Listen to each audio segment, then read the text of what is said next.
Hey, you want to see something really scary? What's your favorite scary movie? I'm gonna scare the hell out of you. What was living behind that boy's eyes was purely and simply evil. They're coming to get you, Barbara. When there's no more room in hell, the dead will walk here. What's blood for, if not for shedding? Welcome to Fright Night. Welcome back to Jump Scare. I'm Betty. And I'm Shad. This week we're covering 1980's The Hearse. The barrier between life and death is no greater than the thickness of a door. And now, the door is open. Crown International Pictures presents The Hearse. Welcome to Blackford. You plan on staying very long? Well, I'm not exactly sure yet. Maybe for the summer. A beautiful woman trying to escape her past. When my marriage ended, I nearly cracked up. Becomes trapped in a past far more terrible than her own. I know what your aunt did here. She worshipped the devil. He believes we can live forever, even beyond death. What diabolical forces are manipulating her life? I am possessed. I am possessed. That locket. Oh, it belonged to my aunt. I wouldn't show it to too many people if I were you. It's the devil's sign. Why is she being pursued by a phantom on wheels? The hearse that carried your aunt's body crashed. It exploded into flames. Stranger than that, there was no sign of the driver or your aunt's coffin. What horrifying destiny will be fulfilled when at last she encounters the hearse? What do you want? An ancient house. It's haunted. And you're a ghost. A classic car. It's still roaming the old county road in search of victims. You're not gonna get me! You're not! You're not! A terrifying confrontation with evil. Cast thy servant death into hell!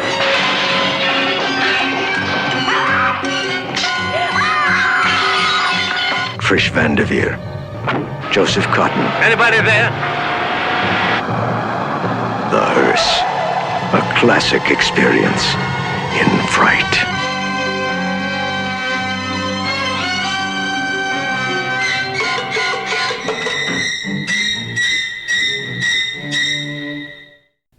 So this is the copy that we own.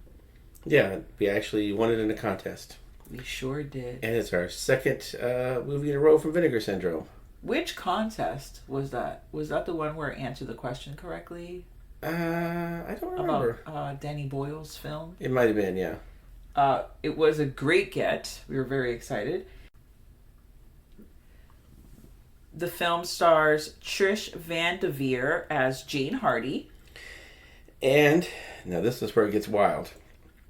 As the male lead in the show, Tom, is David Gautreaux. And you will know him from a ton of roles as different, supporting characters in movies, TV shows especially. But he has an interesting backstory. He was supposed to be the new Vulcan in the Star Trek TV series they were going to do back in the 70s when they decided that they were going to make a new TV network, and it was going to be the Paramount Network. And the flagship show was going to be Star Trek Phase 2. But Nimoy wouldn't come back, so they just cast another guy and said, okay, you're going to be the new Vulcan. Your name is Zahn. You're going to be on the show. So for like a year and a half, they had him working on the show when they had absolutely no intention of making the show, and they knew that from the time Star Wars came out and it was so successful that they decided to turn it into a movie. But they kept all the people working on the show and kept this guy in limbo for like a year and a half, just waiting for the show to come on. I've seen interviews with him where he talks about how people were writing scripts, they were doing pre-production, all this stuff on the show for, like I said, 18 months, and they were just like, oh yeah, now we're done. We're not going to do that after all.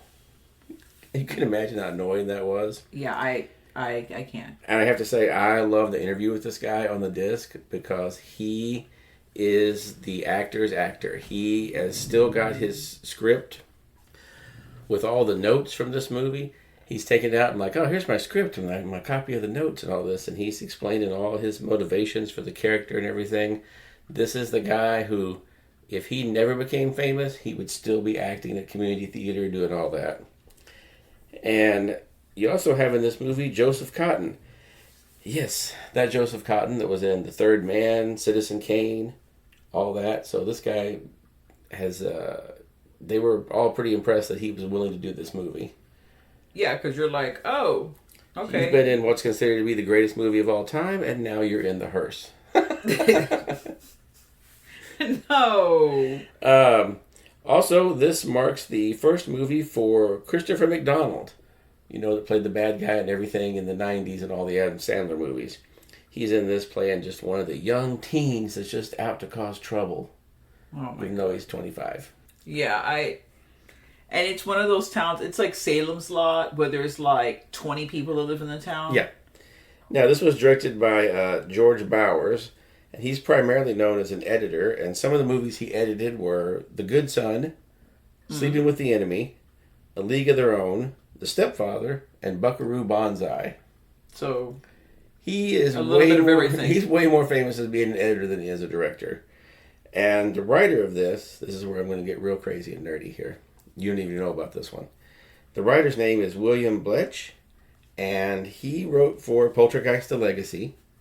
And he also wrote a little movie from the early 80s called The Gladiator, which is about a guy, played by Ken Wall from Wise Guy, that his brother gets killed by a guy who has a murder car that he's just driving around murdering people in. So how do you beat a murder car? You make a murder truck. So that's what Ken Wall does. He makes the Gladiator. It's a big truck that's all souped up with, you know, welded steel all over it. And it's got like a giant harpoon gun in it that he can fire at cars and all this. So he goes out and becomes a vigilante to try and avenge his brother. And it's amazing. At least, you know, 11-year-old me thought it was amazing. It's probably terrible now. But look, I saw that and I was like, oh man, he did that movie. That movie was crazy. Because he like just comes up behind drunk drivers and just harpoons the back of their car with the giant thing and then drags them off the road. Yeah, it's very strange. So, Jane, the lead, she's a school teacher in San Francisco, okay? And you have to... I love and appreciate, even though it is 1980, technically the 80s hasn't, you know, developed its own identity yet. So it still looks like it's still the 70s. The clothes are very 70s-esque, you know, it's just very, the look of it is all very the 70s vibe. And, you know, it just brought me back to like being at school because, you know, up in New York, the schools were made out of like bricks and stuff. Like here they have like portables, you know, like you're like in a trailer. Like I like how they call it a portable. Yeah. It's a trailer. Yeah. And it would be like, oh, let's go to the portables. There would be like a main building, but it's like a 1-story building with like a flat roof. It's not like these majestic looking like schools, you know, that you would find in other states. And it had that look to it. And then the kids are like playing like recess in the back. Yeah. You know, and it just looks so classic. Every freaking horror movie you've ever seen with kids like, you know, playing and at their school, it looks like that, you know, but you get something's wrong with Jane. Jane's going through it. You don't know what it is, you know, at that moment, but she's off to like leave. She's left her job and she's gonna go. Her aunt has passed away, left her house, you know, and she's decided she's gonna go and she's gonna relocate to this like Northern California like town. Which I love that she lives in San Francisco by herself in this fancy ass house in San Francisco, and she's like, this is not good enough. I need to find something better. Well, she went through a really bad divorce, so she's probably like, I need to like rid myself. Or he probably like kicked her ass out. Like it was that time frame. Like you out. Now you in the streets. There's no children, so he don't owe her a damn thing. Never see the woman again. Kicked to the curb. Yeah, so she decides to go to the small southern or northern California. They're really kind of unclear where it was at. So rural California, she goes there, and that town is the sexism capital of California. It is the 70s. If you are a person that cannot step outside yourself and go to another decade and just not feel some kind of way about what's going on in that decade, because it was going to be wrong. I'm just going to just throw that out there. It's not going to be of what everyone is aware of today and how it should have always been. But those are just the ways, you know? So you can't cry about the ways from the past. She pulls into the gas station and like, well, hello, aren't you pretty? Why are you out here alone? Yeah, there was many triggers. Like, I was like, what? What is this man telling this woman? Like, why are you can't live in a house by yourself. You're a woman.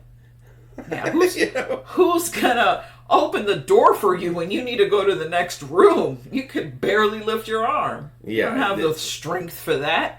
She calls out to the... It's like, I pass a human being, like, out of my body, you know.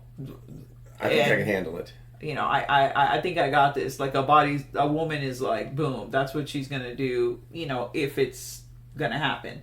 But still, she can't open a door. Like, get a grip. Yeah.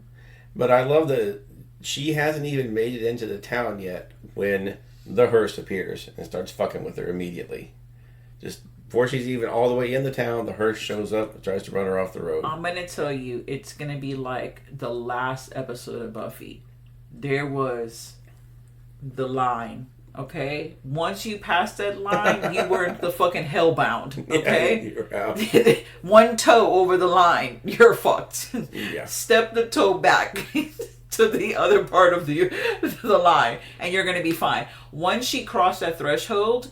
it was like there was a silent alarm, like ding, ding, ding, ding. The devil was awakened at that moment, and it was coming for Miss Jane Hardy. Yeah, he drove straight up out of hell in that Hearse to get her because he, like I said, she had been there 2 minutes, and he was like, "Well, she's here, non-local."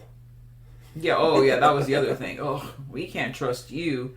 You're a city girl, and it's like they're acting like they live in like Minnesota or something. Although, to be fair, they kept saying, like, your aunt was a witch. Your aunt conversed with the devil. Well, no, not right off the bat. At first, they did what small town folks do, which is either they ignore you or once they find out who you are, because they always want to know who you are. Like, you're a stranger, like, where you come? Where you going? What's your name? What's your business here? They want to know all the deets, right? Once they found out, they were like, shunned immediately. Like, conveniently, this is when I'm taking a break. And they close the door in your face. Yeah. and they leave. Or they just stop talking to you altogether. You know? Or like the man in the little market there, he just cop attitude, you know? Yeah, and then... but, you know, to be fair, as it turns out, they weren't wrong. They weren't wrong. The aunt was doing some crazy shit. Now, I will say, the trigger for me in any film about witches, it's like they always want to mix the devil with witches. And that's just not the case, guys. Let's get educated, okay? The devil, no. Like, you're telling me movies and TV shows have not been honest about the relationship of devils and witches? I am aghast, my lady.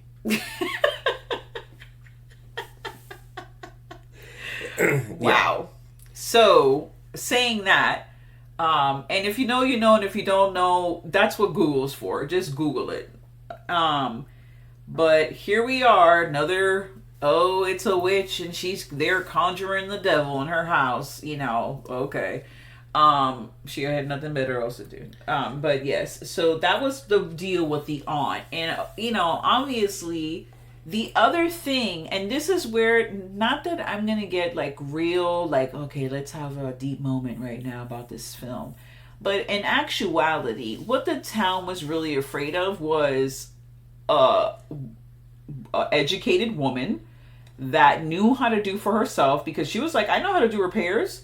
Like, yeah, she's like, I can work on the house. I don't need your help. Yeah, she was more than capable. She was a capable, working, educated woman that did not need a man. So and she was fine. So clearly made a deal with the devil. So therefore, she either had to be a witch or she had to be into the devil. But it's like they could not even fathom that. That was not the role of a woman in this town's like eyes. This is not, no, that's not a thing. And you're independent out here without a man. It's like when way back when you couldn't even walk, you know, to the store or walk to the park by yourself. You know, a guy came up to you and you were unescorted.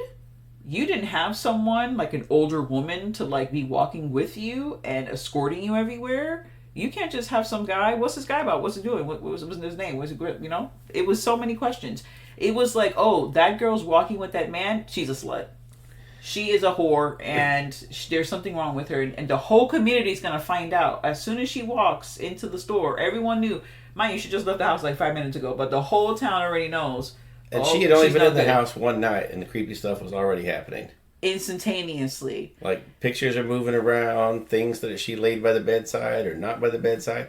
And I always love the people in the movies that, like, they go to sleep, they set the picture down on the nightstand, they look at it as they're going to sleep, they wake up, it's across the room in a different place, and they're like, huh, I must have just done that and forgotten about it. I'm sorry, I've sleptwalked, I've been a sleepwalker before. So I've woke up in other rooms of the house before and still haven't moved anything around. I moved myself around. I didn't move the furniture, the books, the movies, the TV. I didn't move any of that. Just myself. So they're like, oh, I got up in the night and put this picture there. Now, I don't remember getting up or doing anything, but I must have done it. Yeah, no. In this house, there were so many, like, this house was creepy within itself. The house had a little creepiness to it. And not to be an ageist, but, you know, it did belong to an elderly woman, an older woman. Oh, yeah. So it had that feel, and also it's like back when. You could smell the old lady in that house when you went in. Yeah, yes. You knew it was going to be an old lady house when you went in. Were there sugar cubes? That's what I need to know. There were, I'm sure. Sugar cubes and some of that real musty tea that the old ladies had in the cabinet. Yes, or that, like, lavender gum. Oh, God. Like that why is that a thing? Okay, but... So, poor Jane, she's not, you know, and when someone gives you a house for free, I don't care if it's 1960, 1980, you know, 2001, 2024. It's a free house.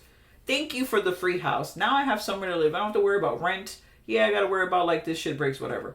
But the rent, I'm good, you know? And it's a nice house. And it's in California. Yeah, the people around are not the best. But she's just spending the summer there. She just wants to, like, decompress and get her life back together. Have a moment to herself after this tumultuous, like, divorce that she just went through. And she at first just says she's just going to stay the summer. But the more the people are dicks to her, the more she's like, you know what? Maybe I'm just going to stay forever. Maybe I'll just be here a long time. She starts to get real contrary because they're like, well, you can't live out here by yourself. She's like, oh, yeah, I guess I can. I guess I will. Yeah, they don't like that. And how about the scene where the real estate guy... That's Joseph Cotton. Right? He just busts in. He's sitting in the woman's house. She went out to buy some groceries.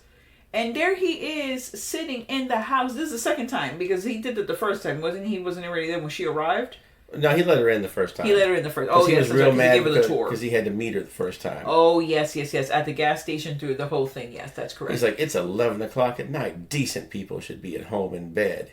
Yeah, and it's like, yeah, I'm trying to get home in bed. You have the key. Thanks. If he was a decent person, and especially because there's like 20 people that live in this damn town, maybe you put the key under the mat. Who was going to come and rob a house that no one has lived in X amount of years or however long it had been since the aunt died? You know, a month. Not a lot. Now, the shopkeeper's wife and husband, because obviously it's, you know, small town, mom and pop, you know, they have a old young buckaroo and young 20-year-old guy who's the friend of McDonald over there. Yeah. He is just the goofiest looking guy. No offense to the actor, but damn, he was goofy looking. And he was just so like, he's like, I don't know what the problem is with both of you over there. She needs help, and I'm a young, strapping man, and she is a warm-blooded American woman. And she is not from this town, so she has maybe not my cousin. Exactly. She's not related to me in some way. Fresh meat has arrived. And I find this very interesting. He's like all about her. But, surprise, so did everyone else. Everyone in this town, okay, But I think the kid was probably like, and I say kid he's like early 20s. He's not a kid, but compared to this woman, because this is a grown ass woman, I want to say she was like in her late 30s. There's no way she was like 27. Yeah, she's 30 to 35. Right. So but I know, but they were making it seem, because again, it's one of those where like, it's the person in the movie is portraying someone that's like 30, but they look like they're 50. Like, yeah. You know, she looked way older than 35, but... Yeah, she, according to the thing, she would have been 40 in real life. So. Yeah, that was a hard 40... I mean, she did go, I don't know if I had mentioned this before, through a terrible divorce. Oh, yes. Which, I'm going to assume, based on her reaction to the diary that she finds of her aunt, that has very scandalous, hot, you know... thoughts. Oh yeah, she's all about this diary. She's like, oh yeah. This is what she's sleeping before she's going to bed. She's putting her nightie on and she's getting in her fucking twin size bed. And she is reading a hot, steamy romance, okay, between the stranger that's come upon the town, that has the town a talking. He's good looking, and he just comes and holds her hand and forget about it. The panties were off and on top of his head. She was all about this man. She never felt this heat before in her life. And Jane Harney was like, neither have I, girl. What's the next page? That was a page turner for her. Okay. She was real into this diary. So then, of course, a couple of days later, when we're just going to call him handsome stranger, Tom shows up at the door. It's like, well, hi there. Here I am, a good-looking man in a dapper-looking suit. Just drove up in my old-time fancy car. Hi, how you doing? Could I just take you out sometime? Now, weird that he just driving up. But I will say, damn, he was hot. He was a very good-looking man. Like, and of course, you start to get the feeling right off the bat there might be something wrong with Tom, because he only wants to take her on dates where no one else is at. Yeah, he's like, no one's going to be there, right? Let's just go rowing on the lake alone.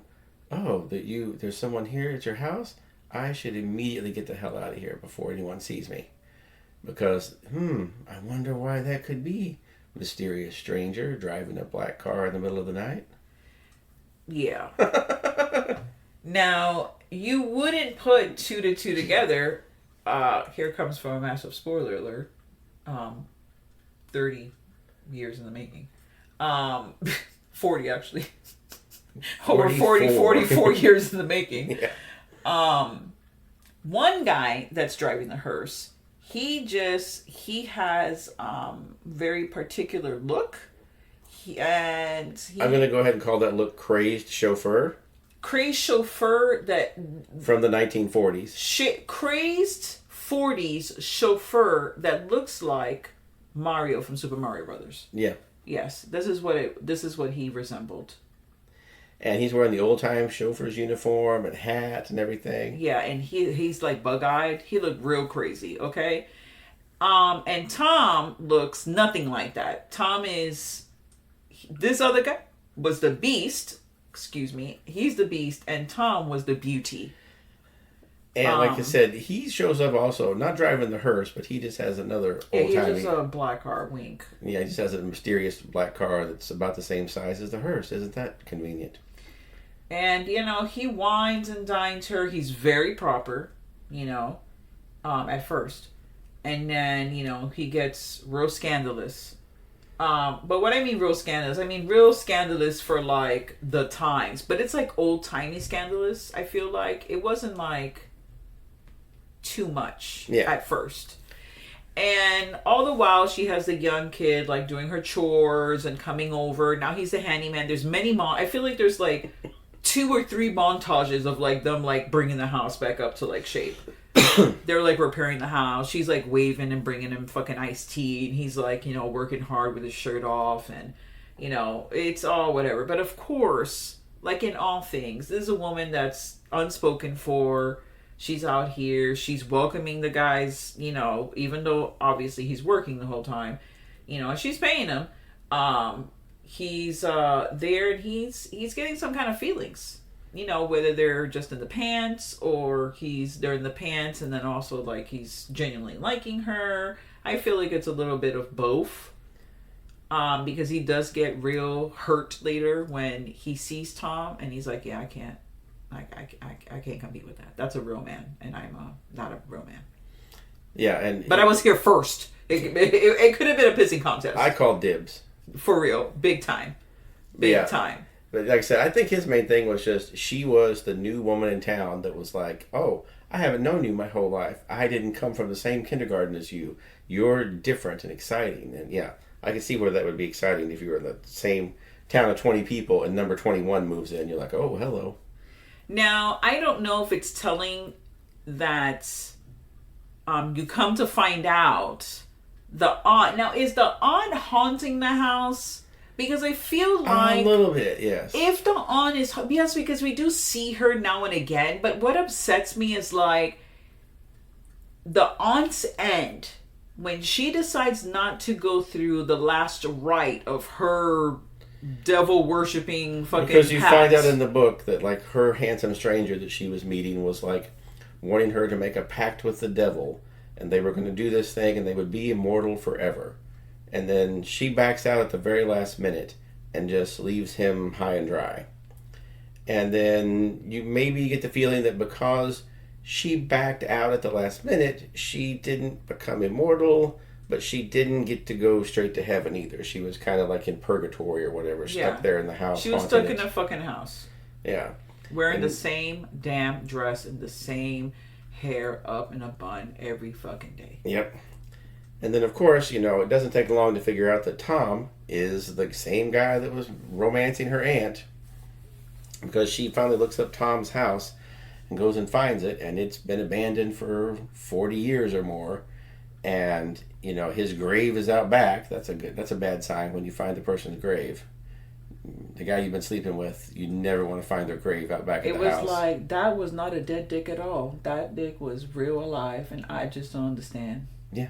Apparently it was. But see, this is what gets me, though. This is what I was trying to, like, how, not to be real, like, disgusting about it, but how was the sex so fucking good, okay? So good that it just made both of these women lose their minds. But this is where I was saying from the beginning that it was the olden times. Even the woman coming from the bad divorce, the husband probably stopped touching her a long time ago, if he ever did, because they could have been married forever and he was just rigid, or he, you know, just married for circumstance, whatever the case may be. It didn't end well. So she hasn't really been touched like that in a long time. She hasn't had anyone that had that passion for her, that desire, the heat. Wow. Okay, and then you have like, it's like 1900s, so it's like 1920 or whatever, and then it's like you can't even wear fucking, like, there's no one wearing shorts. Women are, you showed your ankle? She got burned as a witch because she showed her ankle. Yeah, that's no. So now you have this man, and he's just like doing things that you never even, like, woo, you don't even know existed. You know what they say, Jesus saves, but the devil does that thing with his tongue that you like. So I'm sure that's probably a large portion of that. So wow, okay, yes, that's the tagline for this fucking, redo the tagline for this film. That's on top, that's the front of the box. Yeah, so yes, he did something magical, because let me tell you, and they did have there is a slight lovemaking scene. It's not like from the previous movie Prey that we have done before. No. Where it was like, whoa, it was very PG. It was very PG. And he talks about it. The actor talks about it in the does he ever talk about it? In the interview. Oh my god. He really gets into it. That's maybe the second time in my life I've heard someone use the term cunnilingus. Yes, especially the first time I've heard that in an interview. Yeah, he did say he brought the proper words to this interview. He said fornication more times in that interview than I have heard in my entire life. I'm going to go out on a limb and say he was real excited about talking about it too, but it was like in a respectful way, though. It wasn't like, I feel like that was why he was using like, this guy is very much about teaching her about fornication, and you know, he brings cunnilingus to the table and all this, and you're like, oh, okay. Yeah, but you see, this is what I 100%, and I mean wrong, because he did have the script in his back pocket from 1980. It may have said, that may have been a description of the script, but I'm gonna go out there on a limb and say that shit was not. he being the fancy, you know, oh, I learned, you know, theater, the Juilliard, you know, that kind of like very like amazing fucking actor. He's like, no, I have to come in with a backstory. I'm the fucking devil. Like, this is what I'm about. And you know, I know all about the pleasures of the flesh. And he bought him, and he probably bought up something like, because he loved Shakespeare, some Shakespearean fucking shit, and was all about it. And that's why he was like, you know, that he was bringing the cunnilingus, because he was like, that if that person was real, the devil was real, he would be about the cunnilingus, you know? Yeah. And he wanted everyone to know. He sure did. But yeah, so Jane's, you know, aunt, she doesn't fulfill that pact. And he doesn't really ask Jane Hardy to fulfill the pact. He's like fucking taunting her. Right? Yeah, He's get the kind of feeling like he kind of like edging her to like insanity, so then she like is just, like give it up, yeah, and succumb to it as opposed to being asked. Yeah, she'll just kind of do what he wants her to do, and like. But then I'm like, but then it's kind of unclear. Like, is he the devil? Is he just a guy who made a pact with the devil? It's a little. It is.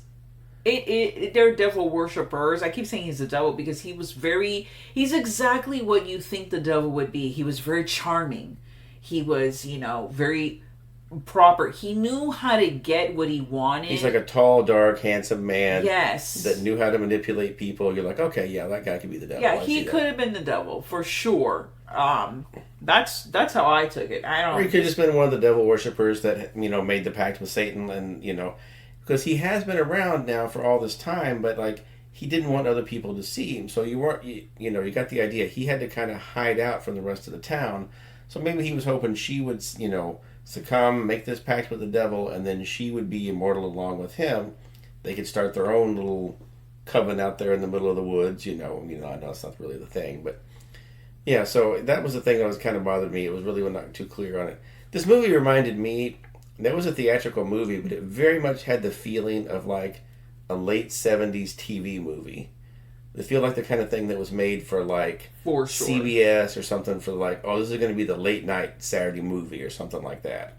I could very easily see this being a late night movie for like, you know, like I said, it was made for network TV back in the 70s. It's not that it was bad, but it just had a very TV movie feel to it, you know? Yeah. You know, we'll say, okay, so I know I kept saying he was a devil, so let's just say he's not the devil. Yes, he's one of his like minions, or he's trying to get in the Satan's good graces. He would be like Longlegs in that situation. Right? He's Nicolas Cage in this. It's just he's like fuckable. Yeah.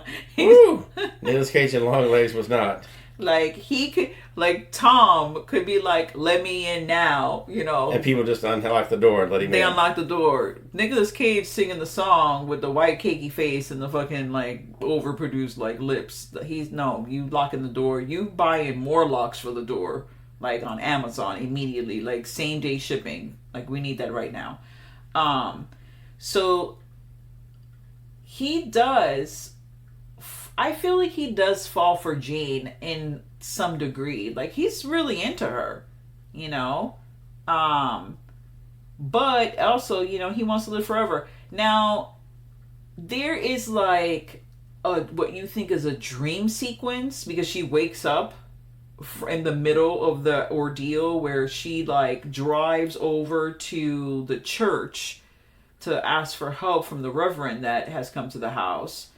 And yeah, I forgot to mention, the Reverend comes and is a little creepy and a little pushy about coming to church, but actually turns out to be a decent guy at the end. Yeah, he's trying to save her and like he does perform an exorcism when he gets to the house in the end. Yeah. Or whatever. But he was a little dickish about doing it, but he was trying to help her out. Yeah. Now, Jane, the ending though. Like, Jane gets in the car. It's the, you know, you gotta, this is how you know it's like, oh, it's a 70s, 80s movie, because it's a car chase. Like, why are we having a car chase in, like, a movie about a devil worshiper and, you know, this kind of shit? Like, why is there a car chase? But there is. I mean, yes, the movie is called The Hearse, so it is about a car. But I wouldn't see, in my mind, that's a car you would use in a drag race. Yeah, this is not one of our hot rods of horror that we talked about before. Exactly. It's not fucking Christine. Like, it's not... It's not a Hemi Cuda from Phantasm. No. So, she, Jane's driving, like, a good old country truck, right? She's like... It's... You gotta love Jane, man. She has her little truck, and she's just fleeing away. Which is like, why would you... If there's... Now you found out at this point that they're one and the same. The chauffeur and Tom are the same. So, what does he really look like? Does he really look... I got the feeling he looked like the old guy all the time, and he just made himself look young just to impress her. I mean, yeah. If you hanging around Satan and whatever, you learn some tricks. Because I'm going to tell you right now, that Frankenstein-looking Mario Frankenstein chauffeur was not going to impress any ladies. No offense, but yeah, no. The door was getting multiple locks as well. Yeah, that was going to be slammed right in his face. So I wouldn't be stepping in my cars. If I have, like, a bat out of hell, like, after me, I'm going to step into the fucking car and, like, have a race between me and a fucking hearse. Like, even though, obviously, the hearse. Not going. Yeah, but this is a possessed hearse. This is a devil car. This is the hearse from hell. It's like fucking going. There's flames coming out from the damn tires. Kind of fucking driving. But it goes classic car that gets fucking thrown over a fucking cliff and fucking explodes. We have that fucking scene, and Tom's in the car, and then that's it. She gets in the car. She kind of looks down, sees the car explode and burn, and she's like, oh, okay, good. And then they cut to the house, and it's an image of the house, and you see in the window the aunt's shadow, and then the light turns off, and then the movie ends. And you're like, what the fuck was that? You got to assume that, like, okay, he's dead now, so now the aunt can rest. That's what I took. I guess. But why does she get to rest? Was he holding her there? So, like in classic TV movie, even though this was not a TV movie fashion, it ends like a TV movie. Where there's no fucking explanation. Just it's just cut to that and then just start rolling the credits over the picture. Yeah. So it's one of those ones. This was another one of those ones we talk about a lot that would be good for a remake. The premise is there. She moves to the town. Creepy things happen. The hearse is menacing her. Okay. But you just need a little bit tighter script with it, Get a little more knowledge about what's going on. I foresee in the next, I'm going to give it 5 to 10 years. There's going to be a Hearse remake. There has to be. They're making so many remakes. But this, yes, it is a classic. It's a film that not everyone knows. It's decent. The plot's decent. You can add to it to kind of fill the story more. The acting's decent. The acting was great. There's no issues with the acting. There's no real problems with the movie. It's just some of it doesn't make sense. No, I need some more. I don't like when the films are just and this is what it is, and you just have to accept it. I don't know. I also don't need an explanation. I'm just weird. It just depends what the circumstances are. You need a little bit of explanation, but I don't want necessarily everything explained, but I want a little bit just to kind of get me down the road to figure it out myself, Yes. We need a little bit of breadcrumbs. But I give this film 1.5 knives. I want to give it 2 knives, but yeah, that's... I would give it 2.5 knives myself. Fine, I'll give it 2 knives. Yeah, I'd give it 2. I'm gonna say 2.5. It's a fun watch. Like I said, the Blu-ray especially has a lot of special, like the interesting interview with that David Gautreaux. There's a lot of neat trailers and stuff on it. The Blu-ray is amazing. So if you're gonna watch it, get the Blu-ray from Vinegar Syndrome if you still can. I don't know. I think it might be out of print, but maybe they'll come back. But yeah, it's a great Blu-ray. I love the fact that it is part of our collection because I've seen it 2 times now, and I like it. I enjoy it. It's definitely a peak in that certain decade. You know, because it's not what's happening. Even though there's some supernatural elements, everything else is that's exactly how it was during that time frame. That's how the people walked, they spoke, that's how they treated one another, that's what the social norms were. So everything about it is realistic, except the fact, that you have this guy that's worshiping Ghosts the devil, and and then this you have a kind of ghost. stuff. You know, so yes, I would love to see a remake with this. And yeah, I have to say this is going to be one of our October films that we're putting out, and Halloween is around the corner. That's right. This one's probably going to come out October 1st. I'm super excited for Halloween, as I always am, and we're currently working on some costumes. So I will not be the Hearse. You be the Hearse, and I be Jane Hardy in the white nightgown. I'm like,